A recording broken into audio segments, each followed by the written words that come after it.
स्वागत है आप सभी का एक बार फिर। वक्त है कुरुक्षेत्र का। देश की राजधानी करीब 2 साल के बाद एक बार फिर से दंगे की आग में झुलस रही है।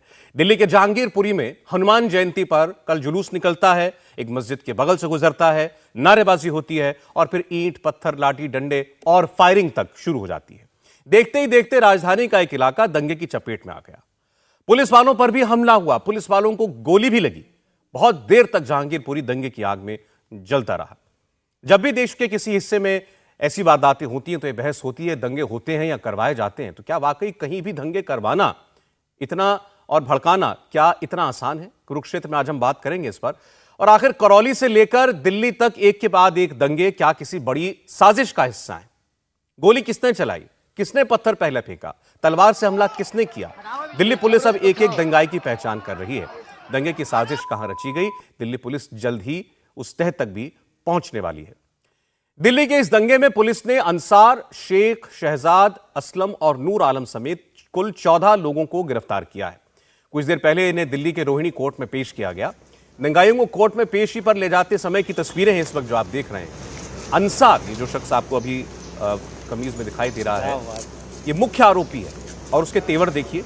दंगे भड़काने का मुख्य साजिशकर्ता इस व्यक्ति को बताया जा रहा है। दिल्ली पुलिस ने अपनी जो लिखित FIR है उसमें कहा है कि ये ही व्यक्ति था जिसने सबसे पहले वहां झगड़ा शुरू किया कुछ लोगों से जो शोभा यात्रा में शामिल थे।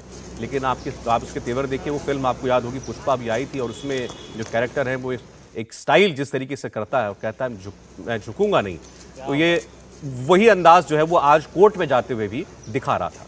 दिल्ली में दंगा फैलाने वाले 14 आरोपियों को अब तक पुलिस गिरफ्तार कर चुकी है।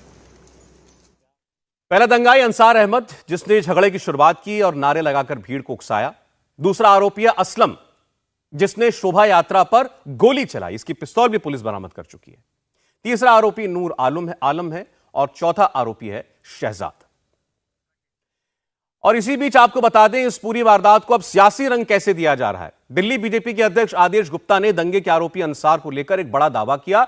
बीजेपी के इस दावे को लेकर दिल्ली दंगे में सियासत गरमा सकती है। दिल्ली बीजेपी अध्यक्ष ने आरोप लगाया कि दंगाई अंसार आम आदमी पार्टी का पदाधिकारी है।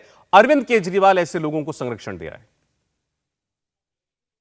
क्या सिर्फ इस मुद्दे पर अरविंद जी, केजरीवाल जी राजनीति करेंगे या कुछ काम भी करेंगे? जब सवाल होता है रोहिंग्या और बांग्लादेशी आते हैं तो आप उनको बसाते क्यों? उनको पानी बिजली क्यों दे रहे? उनको राशन क्यों दे रहे? तो सवाल वो भी खड़ा होता है कि आप राजनीतिक संरक्षण मत दीजिए। और यहाँ पर अभी जो यहाँ अंसार नाम का जो पकड़ा गया है वो आम आदमी पार्टी का पदाधिकारी है। आम आदमी पार्टी के विधायक और उनके मंत्रियों के साथ उसके फोटो आए हुए हैं। जिस तरह से धीरे धीरे बातें बहुत सामने आएंगी तो इस तरह के लोगों को संरक्षण देना ये बिल्कुल गलत है। तो दिल्ली में कल जो हुआ, किसने शुरू किया? क्या ये भी उसी श्रृंखला का एक हिस्सा है और कोई इसके पीछे कोई एक समान कड़ी जुड़ी हुई है? ये पिछले कुछ दिनों में इतनी शोभा यात्राओं और जुलूसों पर पथराव और उसके बाद दंगे क्यों हमें देखने को मिल रहे हैं? मेहमान जुड़े हमारे साथ शहजाद पूनावाला, बीजेपी के राष्ट्रीय प्रवक्ता। शहजाद जी स्वागत है आपका। दानिश कुरैशी जी हमारे साथ हैं, पॉलिटिकल कमेंटेटर हैं। स्वागत है दानिश जी आपका भी। प्रोफेसर संगीत रागी जी हमारे साथ जुड़ रहे हैं, RSS से जुड़े हुए हैं। प्रोफेसर साहब स्वागत है आपका। विवेक श्रीवास्तव जी CPI से, विवेक जी स्वागत है आपका भी। और शुएब जमई साहब स्कॉलर हैं और आपका बहुत स्वागत है शुएब जी। खैर, जो दिल्ली में जो हुआ कल तस्वीरों में तो दिखाई दे रहा, अब इसको लेकर आज पॉलिटिक्स हो रही है। शहजाद, आपकी पार्टी कह रही है कि जो मुख्य आरोपी अंसार ये आम आदमी पार्टी से जुड़ा हुआ है। बहरहाल आज पैनल में नहीं है इस वक्त आम आदमी पार्टी के प्रवक्ता, आप उसका जवाब लेते। लेकिन ये आरोप लग रहा है कि एक तरफा कार्रवाई हो रही है। थोड़ी देर पहले हमने देखा हंसराज जो सांसद हैं वो पहुंचे थे इलाके में, पुलिस स्टेशन में, और वहां पर दूसरी तरफ से बहुत सी मुस्लिम महिलाएं आ गईं और उन्होंने भी नारेबाजी की। इल्जाम ये लग रहा है अगर पत्थर दोनों तरफ से चले तो 14 के 14 आरोपी जो पकड़े गए मुसलमान क्यों? देखिए, सबसे पहले सौरभ जी मैं आपको बता दूं कि कार्रवाई सबूतों के आधार पर होती है। कोई सेकुलरिज्म की कोई एक परिभाषा है कि अगर किसी मुस्लिम को पकड़ा गया तो हिंदू को भी पकड़ना ज़रूरी है, इस प्रकार से मंकी बैलेंसिंग जिसको कहते हैं, इस प्रकार से कार्रवाई नहीं होती किसी भी प्रोफेशनल एजेंसी की। और ये आरोप तो उनका बहुत पुराना लगता रहा है। और इससे पहले भी अगर आप देखेंगे जो दंगाइयों का चरित्र है वो किस प्रकार से ताहिर हुसैन के छत पे सारी सामग्री मिली थी, तेजाब बम, पेट्रोल बम, उसके अलावा सारे हथियार मिले थे। और तब भी ताहिर हुसैन को बचाने के लिए कौन सी पार्टी सामने निकल कर आई थी? संजय सिंह का ऑन रिकॉर्ड बयान है कि उसको प्रताड़ित किया जा रहा है क्योंकि वो मुसलमान है। अमानतुल्लाह खान का भी बयान है। आज भी अगर आप घटनाक्रम देखें तो 2 पुलिस अफसर जो है, आपके चैनल से उन्होंने बात की, एएसआई अरुण कुमार जी ने और मेघलाल मीणा जी ने। मेघलाल मीणा जी ने बताया है कि किस प्रकार से जब वो जुलूस शांतिप्रिय तरीके से वहां मस्जिद के पास जहांगीरपुरी सी ब्लॉक में पहुंचता है तो वहां पर सबसे पहले ये अंसार, जिसका डूबियस रोल हमने 2020 में भी उसके कई सारी खबरें सामने आई है शाहीन बाग और सीए आंदोलन को लेकर, जिसमें ताहिर हुसैन मुख्य मास्टरमाइंड है उस दंगों में, उसमें वो एक जाता है और वहां पर भड़काने की कोशिश करता है, भड़काता है 4-5 लोगों के साथ। फिर उसके बाद कुछ देर बाद पथराव शुरू होता है और फिर इन्हीं व्यक्ति ने, मेघलाल मीणा जी ने कहा है कि किस प्रकार से एक ही छत और कुछ लोगों के छतों से लगातार पथराव हो रहा था, फिर गोली चलती है और गोली कांड में आपने देखा एक वीडियो भी सामने आया है, उसकी भी शिनाख्त कर दी गई है। असलम नाम का एक युवक भी पकड़ा गया है और वहां पे उसके अलावा बंदूकें भी रिकवर हुई है। तो मुझे लगता है कि ये सारा घटनाक्रम होने के बाद फिर ये कहना कि इसको नहीं पकड़ा, उसको नहीं पकड़ा, अगर किसी हिंदू यात्रा की तरफ से अगर कोई घटना है और उसका सबूत है तो उसको पुलिस के पास दे दे। दरअसल जमीयत उलेमा हिंद के कुछ लोग आज पुलिस से बात करने गए थे, उनसे हमने बात की। उनका ये कहना है कि हम ये बात करने आए हैं कि ये मैसेज न जाए कि केवल एक ही धर्म के लोग आरोपी हैं, एक ही धर्म के लोग जो हैं वो दंगाई हैं। जो भी दोषी पाया जाए उसको सख्त सजा दी जाए, लेकिन एक तरफा कार्रवाई ना हो। इसीलिए ये सवाल आज उठ खड़ा हुआ। आप कह रहे हैं कि हम बैलेंसिंग नहीं करेंगे। इसको बस 30 सेकंड में मैं एड्रेस करता हूं। और आप सौरभ जी इतने वरिष्ठ हैं, मैं एक ही सवाल आपसे पूछना चाहता हूं लार्जर फिलोसॉफिकल सेंस में। 32 वर्षों से कश्मीरी हिंदुओं के साथ नरसंहार हुआ, वो प्रोवोक नहीं होते। कभी मंदिर के पास से बहुत ही उपद्रवी मुस्लिम भीड़ नारे लगाते चले जाती है, हमने कभी नहीं सुना कि मंदिर के छत से कोई पत्थर फेंके गए। परंतु मुझे एक बात बताइए कि जब भी हिंदू अपनी नववर्ष की यात्रा या कोई भी एक पीसफुल यात्रा करौली से लेकर खरगोन तक ले जाता है और कोई एक मोहल्ला होता है जिसको वहां पे एनओसी चाहिए, और अगर वो एनओसी मिलने के बाद, पुलिस परमिशन मिलने के बाद भी चला जाता है और जय श्री राम के नारे लगाता है, तो वहां से पथराव शुरू हो जाता है और वो कहते हैं कि हम प्रवोक हो गए। किस बात से प्रवोक हो रहे हैं? अच्छा ठीक है, किस बात से प्रवोक हो रहे हैं? मुझे विवेक जी मैं आता हूं आपके पास। एक मिनट पहले शोएब जमाई जवाब दे रहे हैं आपकी बात पर, बोलिए शोएब। सौरभ जी, अभी शहजाद जी ने जो एक तरफा और जो कुछ झूठ बोले हैं उसका पर्दाफाश मैं कर देता हूं। कल से जब से जहांगीरपुर की घटना हुई है, कई आपके राइवल चैनल ने भी उन रिपोर्टों को दिखाया है, सोशल मीडिया पे भी वायरल है और बड़े चैनलों ने भी दिखाया है। जिस मस्जिद के सामने ये घटना हुई, जहांगीरपुरी की सी ब्लॉक की जामा मस्जिद, वहां के इमाम का भी इंटरव्यू लिया गया और कुछ प्रत्यक्षदर्शियों का भी इंटरव्यू लिया गया। उन्होंने साफ तौर पर कहा कि भाई सुबह से 2 बार जुलूस लेकर के निकले, कुछ नहीं हुआ, कोई घटना नहीं हुई। हालांकि उस 2 बार में जब निकले थे तो डी ब्लॉक की मस्जिद में पहले वो घुस चुके थे, दंगाई आके नारेबाजी मस्जिद के अंदर घुस रहे थे, लेकिन तब भी किसी ने कुछ नहीं किया, कोई यहां से रिटेलिएशन नहीं हुआ। तीसरी बार जब रोजा का वक्त हो रहा था, शाम को हथियार लेकर के 3 गाड़ी आती है इसी सी ब्लॉक की जामा मस्जिद में, वेरीफाई भी कर लीजिएगा आप अपने फैक्ट चेक से। वहीं पर जाकर के उसी जामा मस्जिद के अंदर कुछ दंगाई या उपद्रवी तत्व झंडे फहराना चाह रहे थे मस्जिद के अंदर घुस करके, जिसका सबूत सारे मीडिया चैनलों ने दिया है। मुझे ये बताइए, आप शोभा यात्रा निकाल रहे हैं, आपको मस्जिद के ऊपर झंडा फहराने की क्या जिद है? ये सब है ना, ये सब बड़े बड़े मीडिया चैनलों की ही रिपोर्ट है और सबने, बड़े मीडिया चैनल ने भी दिखाया है कि ये सब लोग हथियार लेके आए थे, पिस्टल लेके आए थे और तलवारें थी सबके हाथ में जो शोभा यात्रा से आए थे। तो पहले तो ये काम हुआ और इस बात को साफ तौर पर सच्चाई से बताया जाए। उसके बाद में यहां से लोगों ने पथराव किया है, उनको भगाया है, पुलिस के साथ बाद में दोबारा दंगाई आए और फिर पथराव हुआ है, दोनों बाद में हुई। उस वक्त तक पुलिस नहीं थी। तो जो बात है वो दोनों तरफ की बात बताइए कि आखिर क्या है। आप राम को मानते हैं, आप मानिए, हम रहीम को मानते हैं, हम मानेंगे। आप शोभा यात्रा निकालिए, कौन रोक रहा भाई, लेकिन मस्जिद में जाके झंडा फहराने की क्या जिद है आपको? रोजे का टाइम, आप कह रहे हैं वजह ये थी कि लोग जो है जबरदस्ती मस्जिद में अंदर घुसना चाहते थे। ठीक है, तमाम बड़े चैनलों ने इसको रिपोर्ट भी किया है शोएब और जी, ये आपने अपनी बात ये कह ली यहाँ है, एक बार जरा से शिकायत भी दर्ज करें। मुझे लगता है जामिया आप शिकायत दर्ज जामा कराइए। मस्जिद के ये इमाम बात साहब पुलिस ने की ये शिकायत दर्ज कराई। जो फिलहाल एफआईआर है उसमें नहीं है, वो एक पुलिस वाले ने एफआईआर में जो है एक शिकायत दर्ज कराई है, उसमें ये वाकया नहीं रिपोर्ट किया गया। बहरहाल आप कह रहे हैं कि ये हुआ है, शहजाद जवाब दें। देखिए जामिया मस्जिद के जामा मस्जिद का मुझे पूरा नहीं दिख रहा है आपकी आपके फोन में क्या है, नजर नहीं आ रहा है। आपने अपनी बात कही है, आपकी बात का जवाब मैं ले रहा हूं, आपकी बात का जवाब दे रहा हूं। मुझे लगता है कि ये चर्चा तब सार्थक होगी अगर हम अपनी अपनी बारी में बोले, और सबको बोलना है, सभी वरिष्ठ पैनलिस्ट बैठे, मुझसे भी वरिष्ठ। देखिए, मैं 2-3 तर्क आपके सामने रखना चाहता हूँ। सौरभ जी, अगर शोएब जमाई जी के पास कुछ इनके पास तथ्य हैं, ये असली तथ्य है, मैं नहीं मानता कि ये झूठ बोल रहे हैं। ये इन्होंने अभी तक, कल की घटना, अभी तक इन्होंने कोई भी शिकायत दर्ज करवाई, ये भी तो एक जिम्मेदार नागरिक है, इनका तो शाहीन बाग मूवमेंट में बड़ा रोल रहा है, तो इन्होंने कोई शिकायत दर्ज करवाई क्या? इन्होंने पुलिस को भेजा क्या? एफआईआर करवाई क्या? मैं उनको अपने नागरिक होने की जिम्मेदारी पूछ रहा हूं। दूसरी बात, जैसे मेरे पास, एक सेकंड, मेरी बात कंप्लीट कर ले बात, शहजाद शॉर्ट में बोलिए। हाँ सौरभ जी, दूसरी बात, करौली की एक बार घटना लेते हैं। करौली में राजस्थान की पुलिस ने एफआईआर में लिखा था कि हिंदू शांतिपूर्वक चल रहे थे, ऊपर से प्लानिंग छत पर की गई कि ये सारी सामग्री तैयार रखेंगे और फिर जैसे आएंगे तो हमला करेंगे। मैं मानता हूं कि चलो 1 मिनट के मान लेते, प्रवोक हो गए, प्रवोक करने के लिए हिंदुओं ने कुछ किया, मान लेते 1 मिनट।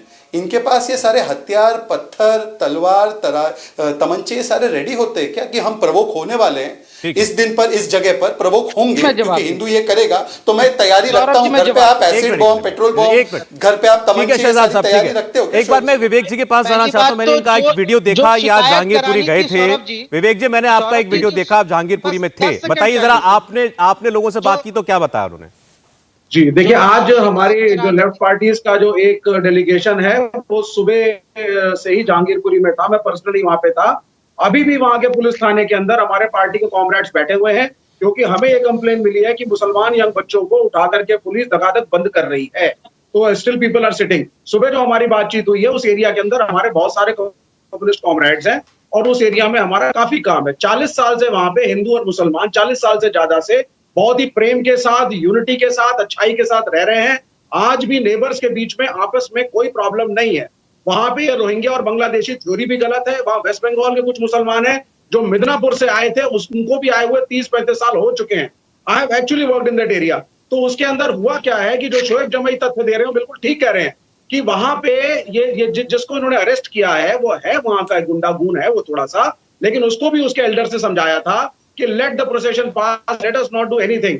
आप मुझे बताइए सर, हनुमान जयंती के अंदर तलवारों को लेकर के, बालों को लेकर के, बल्लम को लेकर के, बर्छों को लेकर के 3 अलग अलग जगह से जुलूस आए, इकट्ठे हो गए, वहां पहुंच जाते हैं और तीसरी बार में जब रोजा अफ्तारी का टाइम हुआ, जब हद से बात बिगड़ गई, मां बहन की गालियां शुरू हो गई, बिल्कुल थ्रेटनिंग शुरू हो गई। उसके बाद में अनफॉर्चुनेट इंसिडेंसेस जिसको हम जस्टिफाई ना करें, गोली चलाना और पथराव, वो हुआ। आप भी वही कह रहे हैं कि शोभा यात्रा में शामिल लोगों ने उकसाया, उन्होंने वहां पर जाकर के गलत नारे लगाए या बदतमीजी की, उसकी वजह से वो शुरुआत थी।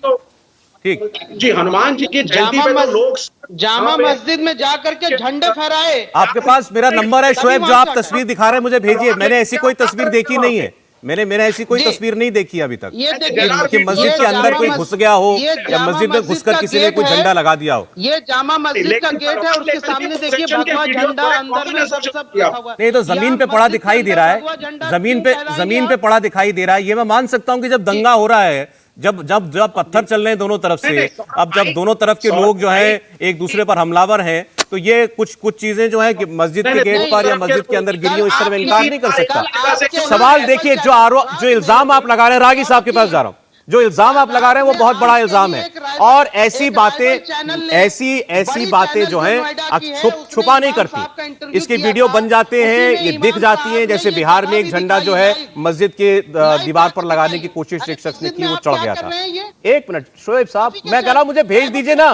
अरे आप मुझे भेज दीजिए, मेरा नंबर है आपके पास, मुझे भेज दीजिए। ये बात मुझे मेरे रिपोर्टर ने बताई है कि वहां पर लोगों ने कहा कि वो झंडे जो है मस्जिद के गेट के आगे पड़े हुए मिले हैं। ये बात तो मैं मान रहा हूं आपकी। मैं ये कह रहा हूं कि इससे दंगा शुरू हुआ या दंगा शुरू होने के बाद ये हुआ, ये कौन साबित करेगा? इसी से दंगा शुरू हुआ। 1 मिनट, ठीक है, आपका ही दावा है, आपका दावा है। मेरा मानना यह है कि कोई मॉब किसी, वो भी जामा मस्जिद के अंदर घुस जाए और वहां पर जाकर उपद्रव करे, ऐसा देखने में तो नहीं आया अभी तक, चाहे वो कोई इलाका हो, कोई शहर हो। संगीत रागी जी। आप अपने रिपोर्टर को भेज करके कल से वही है रिपोर्टर सब। ले लीजिए और देखिए जी। देखिए देखिए सौरभ जी, ये बहुत पुरानी एक ढंग से पैटर्न है कि छत के ऊपर से, मस्जिदों के ऊपर से, मदरसों के पास से कोई भी हिंदू प्रोसेशन जब निकलता है तो ये कोई पहली बार नहीं हो रहा है, ऐसा अतीत में भी होते रहा है। मुझे हैरानी होती है कि एक मुसलमानों का एक फंक्शन होता है, उसे हम लोग गांव में पता नहीं क्या कहा जाता है, ताजिया निकलता है। जब ताजिया निकलता है तो गांव के हिंदू मोहल्लों से निकलता है, शहरों में भी निकलता है हिंदू मोहल्लों से, और उसमें लाठी और तलवारबाजी भी होती है। बड़े वो अपने अपने कौशल का प्रदर्शन करते हैं और उसमें इस्लाम के नारे भी लगते हैं। मैंने आज तक कहीं नहीं सुना है कि किसी गांव में, मैं तो उसी गांव से जिस गांव से आता हूं उससे बगल से निकलता था और हिंदू भी उसमें शरीक होते थे, दंगे नहीं करते थे। दंगा एक समाज की मानसिकता है, ये मैं पूरी गंभीरता से कहता हूं। पूरी दुनिया में एक समाज है, उसका एक हिस्सा है, वो दंगाई है। जब आप कहते हैं कि दंगाइयों का धर्म नहीं होता, मैं बिल्कुल इसको नहीं मानता। दंगाइयों का एक धर्म है और ये बताने की जरूरत नहीं है कि वो दंगाई कौन समाज है पूरी दुनिया में। सवाल ये है कि आपके यदि मुस्लिम बहुल इलाके से यदि कोई हनुमान जयंती मना रहा है तो आपको परेशानी है, नारे लगा रहा है, परेशानी है। मैं इसमें अजान को भी लेकर के आता हूं। कल इस देश का 85% हिंदू है, 85% हिंदू, आप उनको रोकिए, मैं बोल नहीं पाऊंगा ऐसे। विवेक जी एक एक करके बात करते हैं, मैं अभी आ जाऊंगा आपके पास, एक बार कंप्लीट कर लेंगे। ये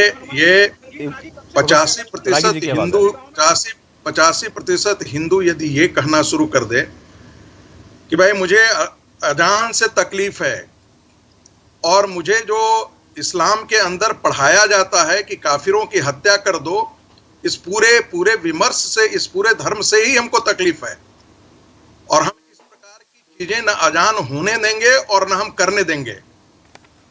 इस देश में क्या स्थिति होगी? हर जगह दंगे होंगे, गांव में घेर करके लोग मुसलमानों को मारेंगे, सड़कों पर लोग मारेंगे। प्रोफेसर साहब यही चाहते हैं कि हिंदू समाज निकल करके यही काम करे? नहीं, ये कोई नहीं चाहता। प्रोफेसर साहब आप बहुत इलाके में जाकर के इस प्रकार आप इनके इस आरोप का जवाब दें, आप इनके इस आरोप का जवाब दीजिए।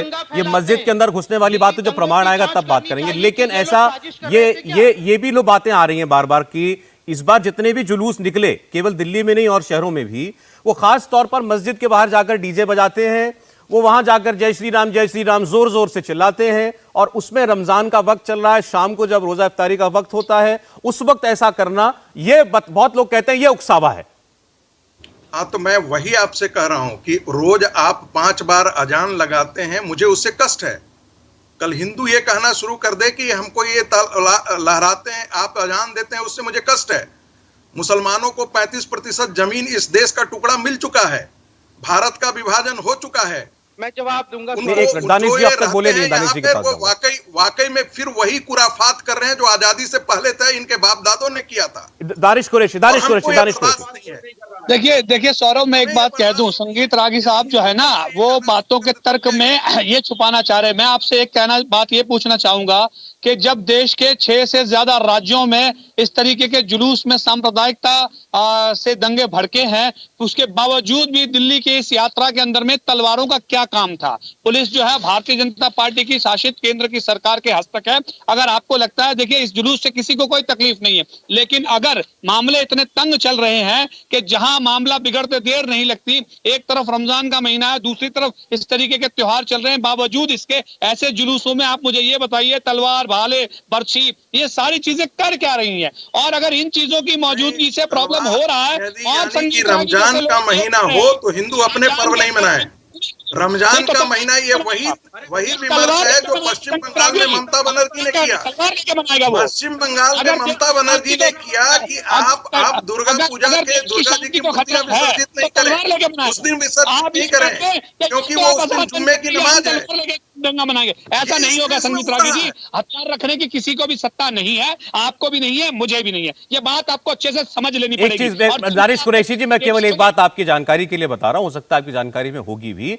इस किस्म के पर्वों पर जब शोभा यात्राएं निकाली जाती हैं, उसमें बाकायदा पुलिस ये बताती है कि आप किस किस्म का अपने हाथ में कोई भी प्रॉप रख सकते हैं या नहीं रख सकते। जैसे त्रिशूल की इजाजत दे दी जाती है, वो कहता है आप सिंबॉलिक जो है कटार रख सकते हैं। ये पुलिस इसकी बाकायदा परमिशन देती है। तो ऐसा नहीं है कि जुलूसों के अंदर एक, मैं बस बता रहा हूं, मैं आपको बस बता रहा हूं कि ऐसा नहीं कि पहली बार हुआ है, इसकी इजाजत बाकायदा पुलिस देती है। हां, अगर कोई पिस्तौल लेकर चला गया तो जाहिर है कोई पिस्टल लहराने की तो इजाजत किसी को भी नहीं है, लेकिन बाकी हथियार जो जुलूसों में दिखाए जाते हैं उनका प्रदर्शन होता है। आप अगर यह कहना चाहते हैं कि उनका इस्तेमाल किया गया तो वो आरोप हो सकता है, लेकिन ऐसी बात अब तक किसी ने कही नहीं है। तो मैं ये कह रहा हूं कि बस एक 10 सेकंड में इंटरवेंशन चाहूंगा। ऐसे हथियारों की इजाजत देने के पीछे नहीं, तो उन हथियारों से हुआ क्या? क्या उन हथियारों की वजह से दंगा हो गया? अल्टीमेट है कि आप देखिए, आप झंडे निकाल कर लगाएंगे, झंडा लगाएंगे किसी भी मजहबी इमारत पे, ये सर प्रूव नहीं हुआ है अभी तक। ये बात जो बात प्रूवन नहीं है वो मैं नहीं कह सकता।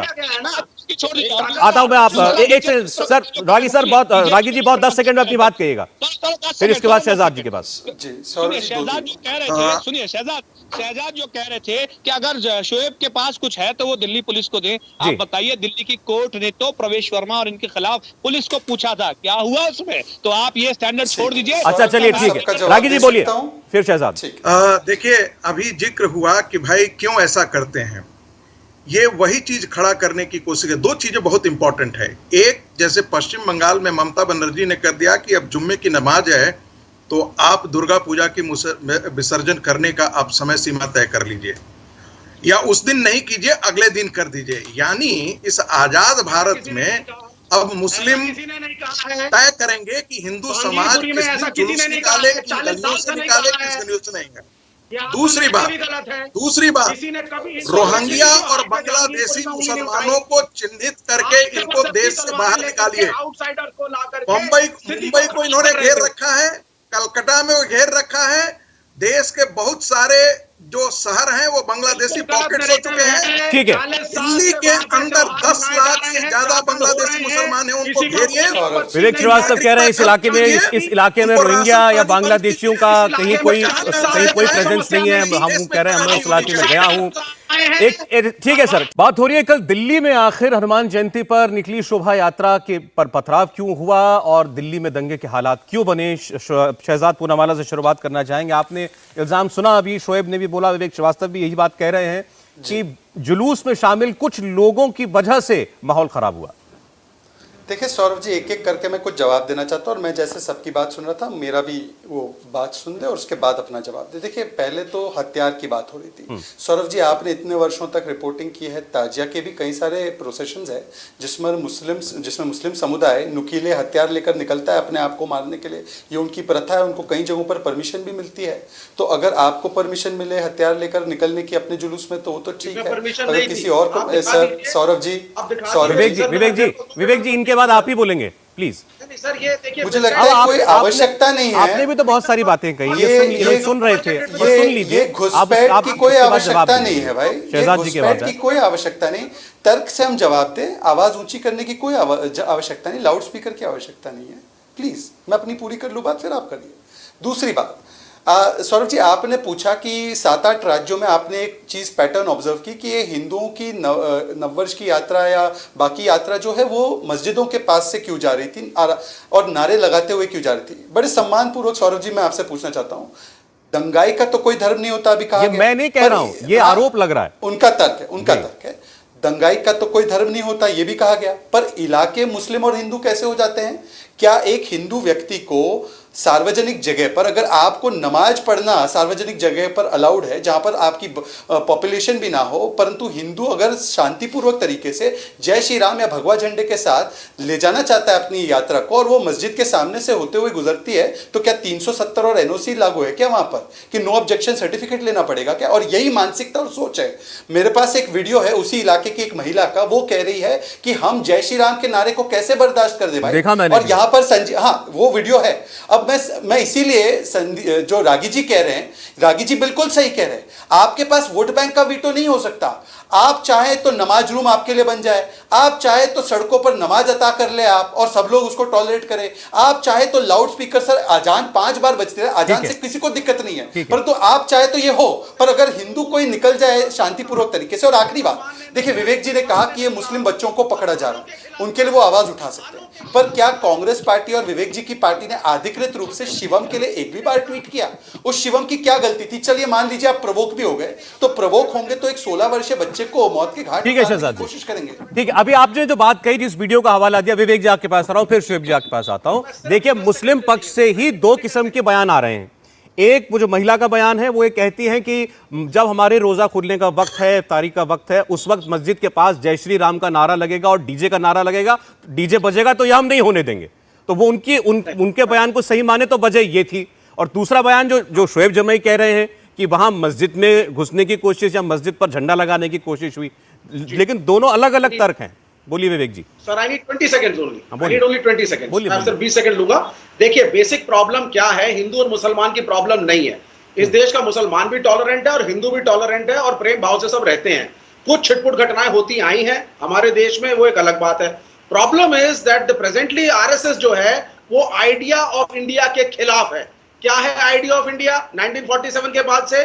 कि एक ऐसा देश होगा जिसमें सभी जाति धर्म के लोग प्रेम के साथ रहेंगे, everybody is an equal citizen. Shoaib Jamai मुसलमान है, उसका भी एक वोट, और विवेक श्रीवास्तव हिंदू है, इसका भी एक वोट। This is the idea of India, is idea of equality, and same is true for caste. लेकिन ये आइडिया ऑफ इंडिया के आरएसएस खिलाफ है। ये जो साइमल्टेनियसली ये चीजें कर रहे हैं, ये वो हिटलर की फिलॉसफी है जो कहती है कि मुस्लिम्स आर सेकंड ग्रेड आपके हिसाब से कोई आइडिया ऑफ इंडिया के खिलाफ है? विवेक जी, मैं सिर्फ चाह रहा हूं हम जनरल बात ना करें, हम स्पेसिफिक दिल्ली की बात करें। अगर आप क्या आप ये कहना चाहते हैं कि दिल्ली समेत मान लीजिए लगभग 1 दर्जन जगहों पर ऐसी यात्राओं में अलग अलग हिंदू पर्वों पर अगर पथराव हुआ और फिर दंगा हुआ, तो उस सब की जिम्मेदार जुलूस में शामिल भीड़ ही थी, जुलूस में शामिल लोग थे? जी, क्योंकि इसको आरएसएस, विश्व हिंदू परिषद, बजरंग दल और हिंदूवादी संगठनों ने आउटसाइडर्स की भीड़ों को लाते हैं। हाँ। जहां मुस्लिम और हिंदुओं के जॉइंट मोहल्ले हैं वहां ले जाते हैं, वहां कोई आत्मीयता या एक रिलेशनशिप आपस में है नहीं, इसलिए फिर वहां पे ये इंस्टिगेट करते हैं। हाँ। अब बाद में रिटेलिएशन होता है। कैसे इंस्टिगेट करते हैं? सारे मुसलमान समुदाय इंस्टिगेट कैसे करते हैं? करिए फिर इंस्टिगेट। विवेक जी, आप एक पॉलिटिकल पार्टी से हैं, आपकी बयान बड़ी, आपके बयान की गंभीरता है, आप बताइए इंस्टिगेट कैसे करते हैं? अभी आपने कहा 10 सेकंड चाहता हूं फिर। सर आप सुनिए, अब जैसे जहांगीरपुरी का एग्जांपल लीजिए। 40 साल से तो वहां कुछ नहीं हो रहा। मैं आज भी होकर के आया हूं, डॉक्टर डांगे वहां पे हैं, वो हिंदू हैं, 40 साल से रह रहे हैं। उनके पड़ोस में सारा मुस्लिम मोहल्ला है। रात को उनकी बेटी रोने लग गई, she is about 20 years old, और वो रोने लग गई क्योंकि उसको लगा साहब दंगा हुआ है, हम तो अकेले हैं। तो मुसलमान फैमिली ने बोला बेटा क्यों रोते हो जब हम यहाँ बैठे हुए हैं? तो this is the idea of India, this is the idea of India. आपने कहा इंस्टिगेट करते हैं, भड़काते हैं, मैं पूछ रहा था कैसे भड़काते हैं? भड़काते कैसे हैं? क्योंकि आरएसएस चाहता है इसको भड़काने से पोलराइजेशन हो। ये नहीं बता रहे कि भड़काते कैसे हैं, ये मैं बार बार ये जानना चाह रहा हूँ। अरे सर मैं बता देता हूँ, गाली दो, गलौज दो, डीजे बनाओ, गंदे नारे लगाओ, मियां एमसी बोलो, ये तरह तरह के नारे सोशल मीडिया पे चल रहे हैं। आप भी अनभिज्ञ नहीं है। आप इंस्टिगेट करेंगे, लोगों की माँ बहन को गाली देंगे, वहां पे धर्म ही थोड़ी ना सब कुछ है। भगवा ले जाकर किसी मस्जिद के ऊपर आप भगवा डालेंगे। अच्छा ठीक है, ठीक है। शोएब जी आ रहा हूं। शहजाद जी 10 ही सेकंड, लेकिन शोएब जी 10 सेकंड ही लूंगा। ये कहते हैं कि प्रोवोक किया जाता है, इंस्टिगेट किया जाता है। ये इंस्टिगेट इस समय पर इस जगह पर होने वाला है। इसके प्रियम्पशन में घर पे तलवार, बम, बंदूक रखने का कोई रिवाज किसी विशेष अधिकार के तहत मिला है क्या किसी को?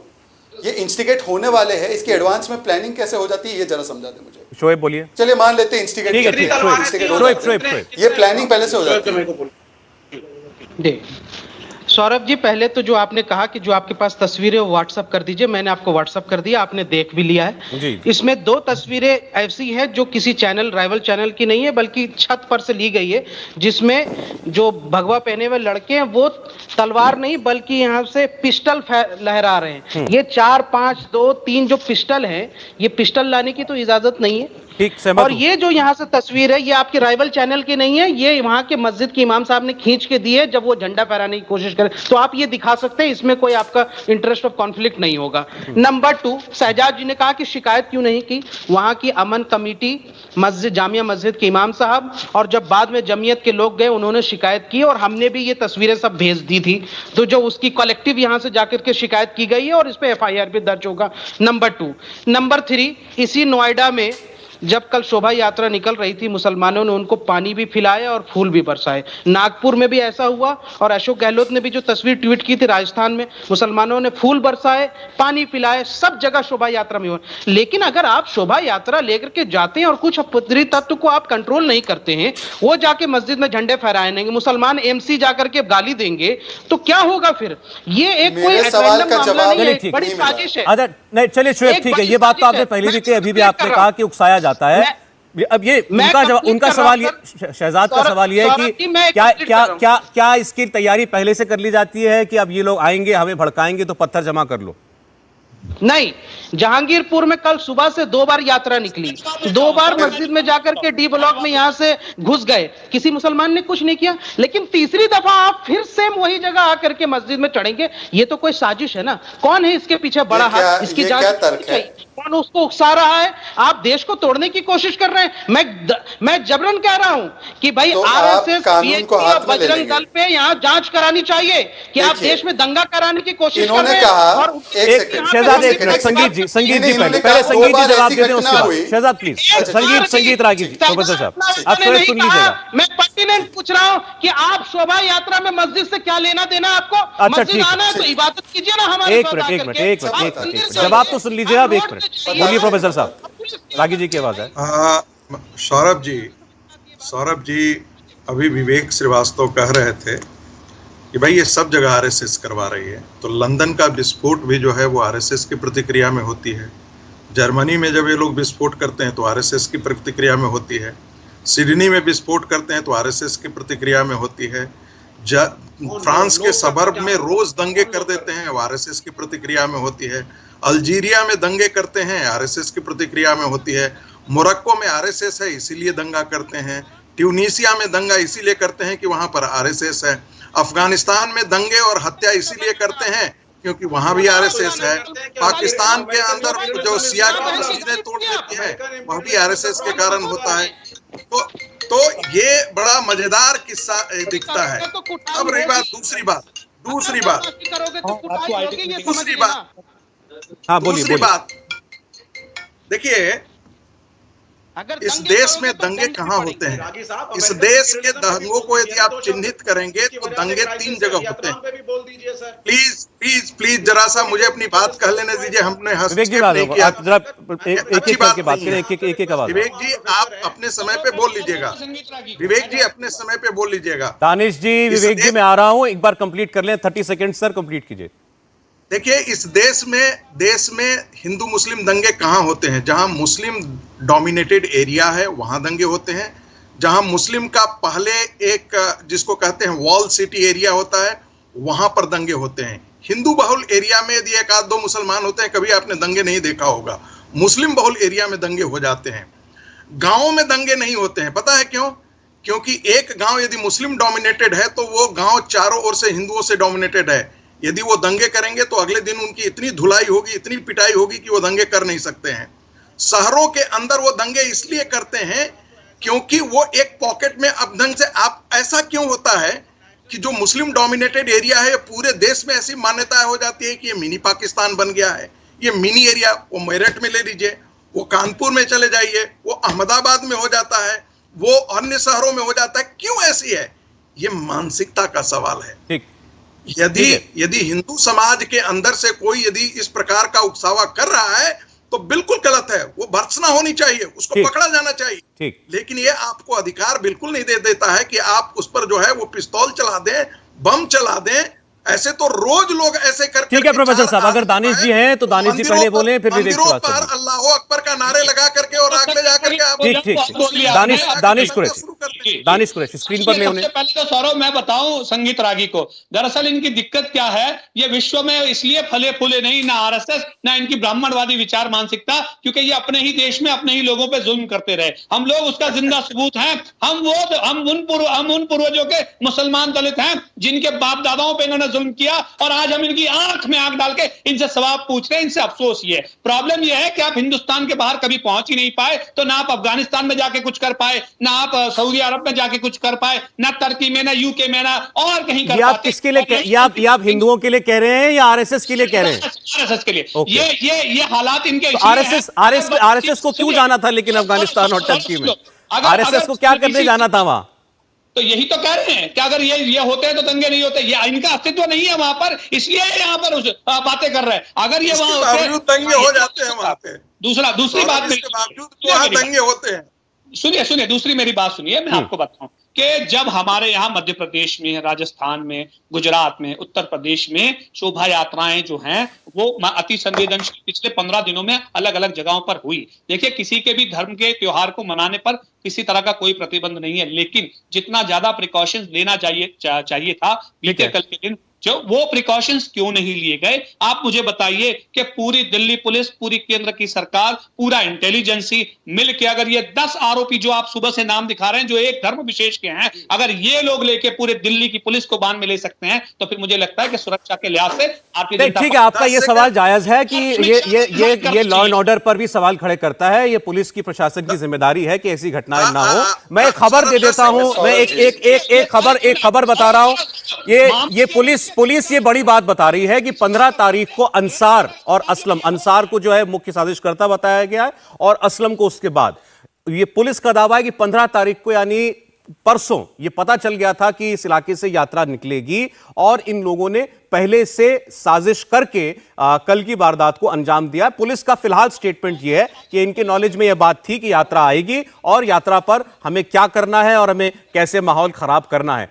और अंसार और असलम को एक दिन की पुलिस कस्टडी में भेज दिया गया है, और 14 जो लोग पकड़े गए थे उनमें से 12 को जेल भेजा गया है। तो केवल ये 2 लोग हैं जिनको रिमांड पर पुलिस ने लिया है। ठीक है, आप बोलिए विवेक जी। जी देखिए, मैं सिर्फ ये कह रहा था, मैं प्रोफेसर रागी की बात पे कमेंट करना चाहूंगा कि देखिए, ऐसा नहीं होता है कि हमारे देश में आप इस तरह से एक माहौल को बनाए कि साहब हिंदू अलग है, मुसलमान अलग है, एक दूसरे की शक्ल नहीं देख सकते, एक दूसरे के दुश्मन है। This is not the way. We have been living together peacefully since 1947। जिन मुसलमानों को जाना था वो चले गए, जो यहाँ पे हैं वो हमारे अपने हैं। वी हैव टू अंडरस्टैंड, यही हमारे देश का एक कल्चर है। और जब कम्युनिस्ट रशिया होता था तो इंडिया की बड़ी तारीफ होती थी कि इतने कॉम्प्लिकेटेड और डाइवर्जन के बाद, इसमें इतनी जातियां, इतनी भाषाएं, इतने कल्चर, खान पान, पहनावे के बाद हिंदुस्तान यूनाइटेड रहता है। लोग इस पे हमेशा आश्चर्य करते थे, और आज ये आरएसएस वाले इसी आइडिया ऑफ इंडिया के खिलाफ हैं। दूसरी बात, ग्लोबल टेररिज्म की जो ये बात करते हैं, why doesn't professor Ragi talk of American imperialism? Iraq ने खत्म किया, अफगानिस्तान को खत्म किया, वियतनाम का war, there are so many wars. और आज आप अपने यूनाइटेड स्टेट्स के अंदर जो बच्चे स्कॉलरशिप पे हैं, उनकी स्कॉलरशिप नहीं माफ की गई, लेकिन यूक्रेन की फंडिंग हो रही है। विवेक जी, ये बात हिंदू मुस्लिम तनाव के परिप्रेक्ष्य में कही जा रही है, तो उन्होंने उस परिप्रेक्ष्य में कही था, इसमें अमेरिका पर टिप्पणी उनको क्यों करनी थी भला? बहरहाल 10 सेकंड प्रोफेसर रागी, समय मेरा खत्म हो गया।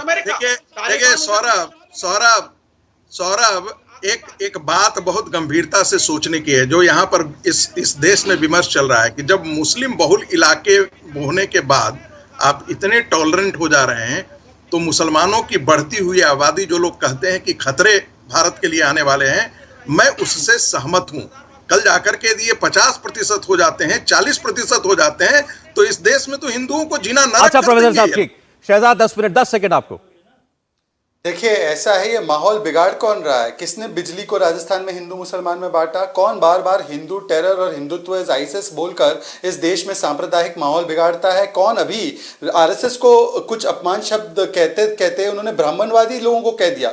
इन्होंने कहा ब्राह्मणवादी सोच ऐसी है। दानिश जी का ये बयान है, आपने शायद नोटिस नहीं किया। तो पूरे ब्राह्मण समाज को क्यों, मेरा कुछ बोलना नहीं, पूरा ब्राह्मण समाज को आप कटघरे में खड़ा करते वैमनस्य फैलाते हैं और फिर कहना कि मैं विक्टिम कार्ड खेलूंगा। आज तक मतलूब अहमद, करौली का मुख्य आरोपी, राजस्थान पुलिस के द्वारा चिन्हित किया गया, वो आज तक फरार है। उसके विषय में लेफ्ट पार्टी, कांग्रेस पार्टी ने एक शब्द नहीं कहा, परंतु जो दंगाइयों पे कार्रवाई होती है तो उनके बचाव में खड़ी हो जाती है। देखिए, समय इतना ही था। मैं शुक्रिया करूंगा आप लोगों का जुड़ने के लिए आज कुरुक्षेत्र में सभी मेहमानों का। इंडिया टीवी हर वक्त हर जगह डाउनलोड करने के लिए सर्च करें India TV news Google play store या ऐप स्टोर पर।